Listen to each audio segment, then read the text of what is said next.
Topic है, बहुत ही interesting का टॉपिक है। अक्सर कन्फ्यूजन रहता है इस टॉपिक को लेके, आज सारा कन्फ्यूजन क्लियर होने वाला है। तो हमारा टॉपिक है मास और वेट। तो वीडियो स्टार्ट करते हैं। This is Aziz and you watching a beautiful and cute channel Miss Y education. Mass and weight आज का टॉपिक है। पेन कॉपी लीजिए और हेडिंग लिखिए mass and weight. Mass and weight. पहले डिस्कस करते हैं मास के बारे में। क्या होता है मास? मास किसी भी बॉडी की एक फंडामेंटल क्वांटिटी होती है। क्या होती है? फंडामेंटल क्वांटिटी, बिल्कुल बेसिक क्वांटिटी, यानी कि उसके बियॉन्ड आप नहीं उस पर जा सकते। That is the fundamental quantity. उसी फंडामेंटल क्वांटिटी को हम कहते हैं मास। जैसे ये मार्कर है, मार्कर ये बना है किसका? प्लास्टिक का। अगर हम बात करें तो इसमें कितना प्लास्टिक कंटेंट है, यही इसका मास होगा। यही क्या नाम है, मार्कर का मास होगा। इसी तरह कोई भी बॉडी है, जो भी बॉडी, जैसे ये बोर्ड है, ये बोर्ड इसमें जो मटेरियल कंटेंट है, जो मटेरियल इस बोर्ड में कंटेंट है, जिस मटेरियल का ये बना है, वो इसमें जितना कंटेंट है, that is called the mass. उसी को कहते हैं mass. Mass is the quantity of matter, quantity of matter, quantity of matter, matter या मटेरियल, क्वांटिटी ऑफ मैटर या material contained in a body, contained in a body is known as mass, mass of the body। उसी को हम कहेंगे मास।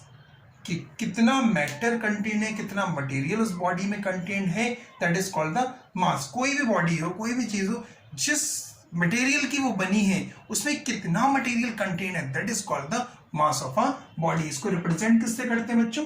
Small m से represent करते हैं। इसका जो SI यूनिट है, SI यूनिट है, वो किलोग्राम है। अब मास के बारे में कुछ रोचक से तथ्य हैं, इंटरेस्टिंग फैक्ट हैं। क्या फैक्ट हैं, उनके बारे में भी डिस्कस करें। तो पहले मास क्लियर हुआ कि मास ऑफ अ बॉडी क्या? Quantity of matter contain in a body is known as the mass of the body. वो उस बॉडी का मास होगा जितना मैटर कंटेन होगा। जैसे हमारी बॉडी है, हमारी बॉडी किस किस चीजों की बनी है, तो जितना इसमें मैटर मटेरियल कंटेंट है, that is called the mass of the body. चाहे वो बोन्स हो, मसल्स हो, ठीक है, या वाटर इसमें जो हमारी बॉडी में कंटेंट है ब्लड के रूप में, या मिक्सअप है, जो भी है, what ever it is, that is the mass of the body. वही उस बॉडी का मास होगा। मास के बारे में कुछ फैक्ट है। Mass is constant, mass is constant. Mass constant होगा। पूरे यूनिवर्स में आप कहीं पर भी चले जाएं तो मास कांस्टेंट होगा। कैसे कांस्टेंट होगा? जैसे मार्कर है, जितना मटेरियल इसमें कंटेंट है, हम यहाँ पर चेक करें तो उतना ही मटेरियल कंटेंट होगा, उतने ही पार्टिकल्स इसमें होंगे। यहाँ से जाके आप मून पे ले जाएं इस मार्कर को, तो इस मार्कर में जो मटेरियल है, जो यहाँ पर मटेरियल है, जो पार्टिकल्स से मिलकर जितना इसमें कंटेंट है, स्टोर है, वही वहां पर भी होगा। तो मास इज कांस्टेंट, यानी कि मास वैरी नहीं करता है, प्लेस टू प्लेस पे चेंज नहीं होता है कि यहाँ पर कुछ और हो और हम दूसरी जगह पहुंचे, किसी दूसरे प्लैनेट पे पहुंचे, तो वहां पर मास दूसरा होगा। नहीं, मास इज कांस्टेंट। मास कैसा होता है? कैसा होता है मास? कांस्टेंट होता है। कैसा होता है? कांस्टेंट, यानी चेंज नहीं होता है। यानी हम ये लिख सकते हैं कि mass does not change, mass does not change place to place, place to place change नहीं होता है। कांस्टेंट का मतलब चेंज नहीं होता है। Mass never be zero, mass never be zero. कभी भी बॉडी का मास जीरो नहीं हो सकता है। जी हाँ, मास जीरो नहीं हो सकता, क्योंकि मास अगर जीरो है, इसका मतलब वो पार्टिकल्स का कोई एग्जिस्टेंस ही नहीं है, उस बॉडी का कोई एग्जिस्टेंस ही नहीं है। अगर मास जीरो हम कहते हैं किसी बॉडी का मास जीरो है, इसका मतलब वो बॉडी इस ब्रह्मांड में है ही नहीं, एग्जिस्ट ही नहीं करती वो बॉडी। तो मास नेवर बी जीरो। क्योंकि अगर हम कहें एक छोटा सा पार्टिकल भी ले, छोटा सा पार्टिकल, उसका भी कुछ ना कुछ मास जरूर होगा। पार्टिकल्स का भी मास होगा, छोटे से पार्टिकल्स का भी। अगर हम कहें कि उसका पार्टिकल्स का मास 0, इसका मतलब वो पार्टिकल्स ही नहीं है, एग्जिस्ट ही नहीं कर रही वो बॉडी, तो मास नेवर भी 0। कहीं पर भी आप ले जाओ, किसी भी प्लैनेट पे ले जाओ, अर्थ के किसी भी सरफेस पे ले जाओ, अर्थ के अंदर ले जाओ, अर्थ के ऊपर ले जाओ, कहीं पर भी ले जाओ, मास नेवर भी 0, मास 0 नहीं होगा। इसको मेजरमेंट किससे करते हैं मास को? Mass measured by beam balance, beam balance से मेजर करते हैं, बीम बैलेंस या physical balance, physical balance, beam balance, physical balance से मास को मेजर करते हैं। तो ये हो गई मास के बारे में कहानी कि मास क्या होता है। किसी भी बॉडी का ऐसी क्वांटिटी, फंडामेंटल क्वांटिटी, यानी कि उसमें जो मटेरियल कंटेंट है, जो मैटर कंटेंट है, that is called the mass of the body. इतना नोट करो, फिर बात करें हम लोग वेट के बारे में। डन। चलिए अब बात कर लें हम लोग वेट के बारे में। किसके बारे में? वेट के बारे में। चलिए वेट, वेट हेडिंग लिखिए वेट। वेट क्या होता है? किसी भी बॉडी को अर्थ जिस फोर्स से अट्रैक्ट कर रही है, किसी बॉडी को अर्थ जिस फोर्स से खींच रही है, किसी बॉडी को अर्थ जिस फोर्स से पुल कर रही है, that is called the weight. उसी को बच्चों हम कहेंगे वेट। वेट क्या होता है? The force of attraction, the force of attraction, the force of attraction with which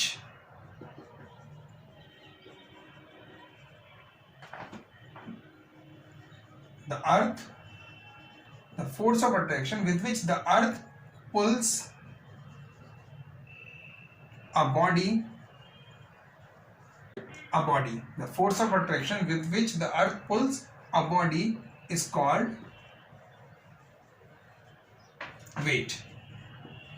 उसी को बच्चों हम लोग वेट कहेंगे। और इसको डिनोट किससे करते हैं? W से। रिप्रेजेंट किससे करते हैं? वेट को W से। तो क्या? The force of attraction of the earth of an object is known as the weight. The force of attraction of an object, या हम ये भी लिख सकते हैं the force of attraction with which the earth pulls a body is called the weight. हम लोग wait represent किससे करते हैं? W से। रिप्रेजेंट किससे करते हैं? W से। अब जैसे हमें मालूम है न्यूटन सेकंड लॉ में F is equal to ma पढ़कर आए।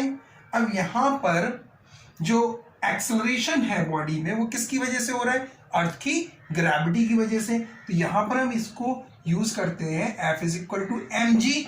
अब यही फोर्स को क्या कहा गया है? वेट। इसी फोर्स को तो कहा गया था फोर्स ऑफ अट्रैक्शन, तो that is called the W is equal to mg। इसको हम लोग यूज कर सकते हैं अपने न्यूमेरिकल्स को सॉल्व करने के लिए। न्यूमेरिकल्स को सॉल्व करने के लिए भी इसको हम यूज कर सकते हैं। क्लियर? तो W is equal to mg, right. अब बात आती है कि इसका SI यूनिट कितना होगा? SI यूनिट, इसका SI यूनिट होता है न्यूटन। न्यूटन। और ये कैसी क्वांटिटी है? Vector quantity. वेक्टर क्वांटिटी है। जैसे कि मास है, मास स्केलर क्वांटिटी है, मास हमारी स्केलर क्वांटिटी है, और जो वेट है वो वेक्टर क्वांटिटी है। वेट कैसी क्वांटिटी है? Vector quantity. वेक्टर क्यों? क्योंकि ये फोर्स है, और फोर्स किसी ना किसी डायरेक्शन में एग्जर्ट करेगा। अब ये फोर्स कौन सा फोर्स है? अर्थ का फोर्स। तो अर्थ, जैसे हम यहाँ पर खड़े हैं या आप लोग खड़े हो बैठो, तो हमारा फोर्स कहाँ पर अट्रैक्ट करता है? Towards the downwards. तो वेट का भी डायरेक्शन कहाँ होगा? Towards the downwards centre of the अर्थ। इसलिए ये वेक्टर क्वांटिटी होती है। स्केलर और वेक्टर क्वांटिटी मैंने मोशन चैप्टर में डिस्कस किया था। Scalar quantities those physical quantities which having only magnitude is called the scalar quantity, and vector quantities are those physical quantities which having magnitude as well as the direction। जिसमें magnitude भी हो, direction भी हो, उन quantities को हम कहते हैं vector quantities। तो ये हो गई SI यूनिट न्यूटन, और वेक्टर क्वांटिटी रिप्रेजेंट करते हैं W से। और W is equal to mg, mass of a body into acceleration, उसमें कितना हो रहा, यानी मास और ग्रेविटी का product is called the weight. इसके भी कुछ फैक्ट हैं। क्या फैक्ट है?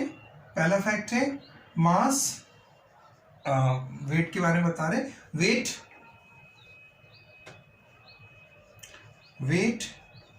ऑफ अ बॉडी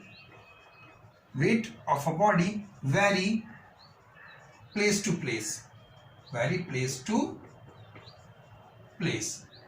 वेट क्या करता है? बॉडी का वैरी करता है। वैरी का मतलब अलग अलग हो सकता है, प्लेस टू प्लेस। कब अलग होता है? ये नहीं कि हम यहाँ पर चेक कर रहे हैं अपना वेट, उसके बाद हम चेक कर रहे हैं स्विट्जरलैंड में जाके अपना वेट, या यहाँ पर चेक किया, दूसरी सिटी में गए, दूसरे स्टेट में गए, वहां पर अपना वेट चेक करें, तो वैरी नहीं करेगा। क्योंकि ओवरऑल द अर्थ के सरफेस पर कहीं पर भी आप वेट चेक करेंगे, आपका वेट वही होगा जो एक जगह हुआ, क्योंकि अर्थ के सरफेस पर जी कांस्टेंट होता है। जी अर्थ के सरफेस पर कितना होता है? कांस्टेंट, और उसकी वैल्यू होती है 9.8 मीटर पर सेकेंड स्क्वायर।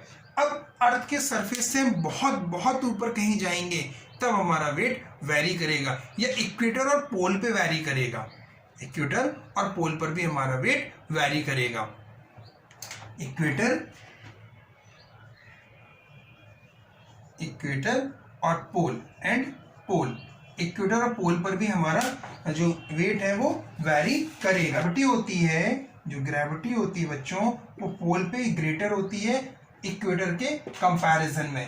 तो जो वेट होगा वो वेट पोल पे ग्रेटर होगा इक्वेटर के रिस्पेक्ट में।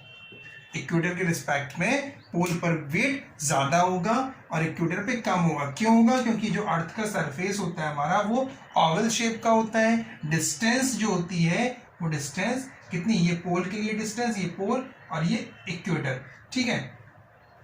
जो पोल पे रेडियस होती है, मैं थोड़ा सा बता दूं, जी की वैल्यू भी है जो जी की वैल्यू होती है वो ये होती है, G is equal to G M upon R square, right. G M constant होता है, तो जो जी की वैल्यू है वो इनवर्सली प्रोपोर्शनल किस पे होगी? आर स्क्वायर पे। यानी कि पोल पे रेडियस कम होती है तो जी की वैल्यू ज्यादा। पोल पे रेडियस, ये पोल के लिए होगी रेडियस, देख लीजिए, ये इक्वेटर, ये पोल, तो पोल पर क्या है? रेडियस कम है। जब रेडियस कम है तो इनवर्सली प्रोपोर्शनल का मतलब जी ज्यादा हो जाएगा पोल पे, और इक्वेटर पे जी कम हो जाएगा। जब जी ज्यादा है, ग्रेविटी ज्यादा है, तो वेट भी ज्यादा होगा, क्योंकि weight is equal to M G, mass constant है। तो डब्ल्यू किस पर डिपेंड हो गया? डब्ल्यू डायरेक्टली प्रोपोर्शनल हो गया, डब्ल्यू डायरेक्टली प्रोपोर्शनल किसके हुआ? जी के। यानी वेट किस पर डिपेंड करा? ग्रेविटी पे। जहां पर ग्रेविटी ज्यादा वहां पे वेट ज्यादा। तो पोल पे ग्रेविटी ज्यादा होती है तो वेट भी ज्यादा होगा। ग्रेविटी ज्यादा क्यों होती है? क्योंकि पोल पे रेडियस कम होती है। जो पोल की रेडियस होती है, radius of pole is smaller than the radius of equator, ये कंडीशन होती है। ये कुछ फैक्ट था कि weight of a body vary place to place. वो अच्छी बात है, पर आप लोग इक्वेटर पे सोना खरीदो, पोल पे जाके बेचो तो बहुत अमीर बन जाएंगे, बहुत जल्दी अमीर बन जाएंगे, ठीक है। तो वेट क्या करता है? वैरी करता है प्लेस टू प्लेस। यहाँ से मून पे जाएंगे तो वेट अलग होगा, क्योंकि मून की ग्रेविटी अलग होगी, इसलिए वहां का वेट अलग होगा। किसी दूसरे प्लैनेट पे जाएंगे तो उस प्लैनेट की ग्रेविटी अलग होगी, तो वहां का वेट भी अलग होगा। क्लियर हो गया? नहीं, वेट डिपेंड कर रहा है ग्रेविटी पर। तो वेट क्या करता है? वैरी करता है प्लेस टू प्लेस, ठीक है। एक और है आपका पॉइंट, एक और फैक्ट है, वो ये फैक्ट है कि at the centre of earth, at centre of earth weight जो होता है, weight is equal to 0। Centre of earth पर वेट क्या हो जाता है? 0। क्यों हो जाता है 0? क्योंकि ग्रेविटी 0 हो जाती है। अर्थ के सेंटर पर ग्रेविटी 0। यहाँ पर अर्थ के सेंटर पर जी, ये पहुंच गए हम सेंटर पर, राइट, यहाँ पर पहुंच गए। अब यहाँ पर जी की वैल्यू कितनी? जी की वैल्यू 0। यहाँ पर सेंटर पर जी की वैल्यू 0। जी की वैल्यू 0 क्यों? जी डिपेंड कर रहा है कितना? रेडियस पर। अब वहां पर कोई अर्थ का रेडियस ही नहीं है, अर्थ से कोई डिस्टेंस ही नहीं है, राइट। अर्थ की अब सेंटर पे पहुंच गया तो कोई डिस्टेंस ही नहीं है, तो इसका मतलब कि जी हो गया 0। जब जी हो गया 0 तो वेट भी हो गया 0। कोई पूछे कि किस कंडीशन में वेट 0 होता है, तो आप कहना at the centre of earth weight 0। Centre of the earth पे वेट 0 हो जाता है। सेंटर ऑफ द अर्थ पे वेट 0 हो जाता है। और इसको मेजर किससे करते हैं बच्चों? इसको मेजर करते हैं हम लोग स्प्रिंग बैलेंस से वेट को मेजर कर सकते हैं। किससे मेजर करते हैं? स्प्रिंग बैलेंस से मेजर करते हैं। तो क्लियर हुआ कि मास क्या होता है, वेट क्या होता है। अब इसके बाद हम आपको नेक्स्ट वीडियो में बताएंगे कि मून पर वेट कितना होता है और किस तरह से होता है। अर्थ की सरफेस से मून पर किसी बॉडी का वेट कितना होगा, अर्थ के सरफेस से मून पर ग्रेविटी क्या होगी, और कुछ न्यूमेरिकल्स में बारे में बात करेंगे और वेटलेसनेस पर भी बात करेंगे। Thank you.